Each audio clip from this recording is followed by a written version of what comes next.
क्या होगा अगर बैंक आपको कर्ज देने के बजाय खुद चीज़ खरीद ले और फिर आपको किराए पर दे? No interest, no lending, just leasing. इस्लामी मालियात में बैंक हमेशा चीज़ बेचते नहीं, कभी वो असासा अपनी मलकियत में रखते हैं और ग्राहक को इस्तेमाल का हक देते हैं। इसको कहते हैं leasing and services based product. आज हम बात करेंगे 3 अहम मुआहदों की: इजारा, इजारा मुंतहिया बित्तमलीक and वकाला।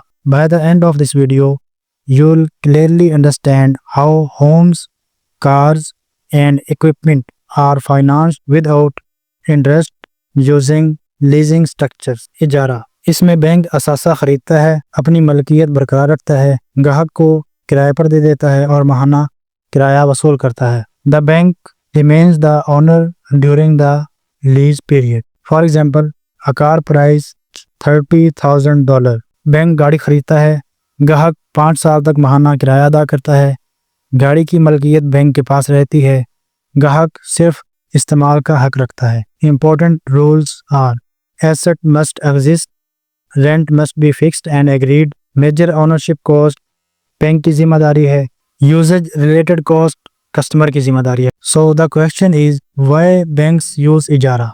It is fully asset backed, it avoids riba, it provides predictable rent income, widely used for cars, machinery and equipment.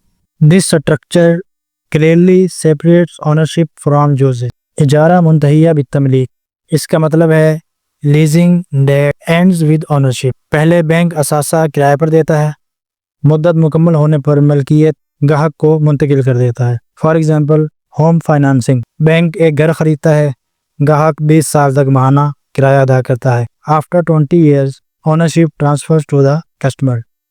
मलकियत की मुंतकिली 3 तरीक़ों से होती है: बतौर तोहफ़ा यानी गिफ्ट, अलहदा फ़रोख्त के मुआहदों के ज़रिए, और step by step transfer means gradual ownership transfer. The important शरिया रूल्स एंड प्रिंसिपल फॉर इजारा मुंतहिया बित्तमलीक। इसमें lease contract and sale contract अलग होने चाहिए। ओनरशिप ट्रांसफ़र शुरू से ऑटोमेटिक नहीं हो सकती, it must be structured properly and separately. Why is popular?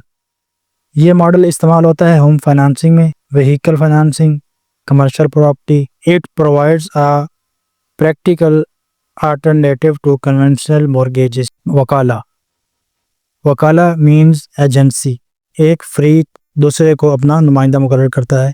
In Islamic banking, banks may appoint a client as an agent. Client may appoint bank to invest funds. The agent receives a fixed fee. For example, bank machinery खरीदना चाहता है, वो खुद खरीदने के बजाय direct ग्राहक को अपना एजेंट मुकर्रर कर देता है। ग्राहक बैंक की तरफ से मशीनरी खरीदता है, फिर बैंक उसे इजारा के जरिए किराए पर देता है। Agent must act honestly. Fee must be agreed in advance. Agent cannot guarantee profit unless negligent. Wakala supports many Islamic banking operations behind the scenes. These products avoid riba, keep transaction asset based, ensure real ownership, provide flexibility, support ethical finance. Instead of lending money, Islamic banks own assets and lease them. That is a major structural difference from conventional finance.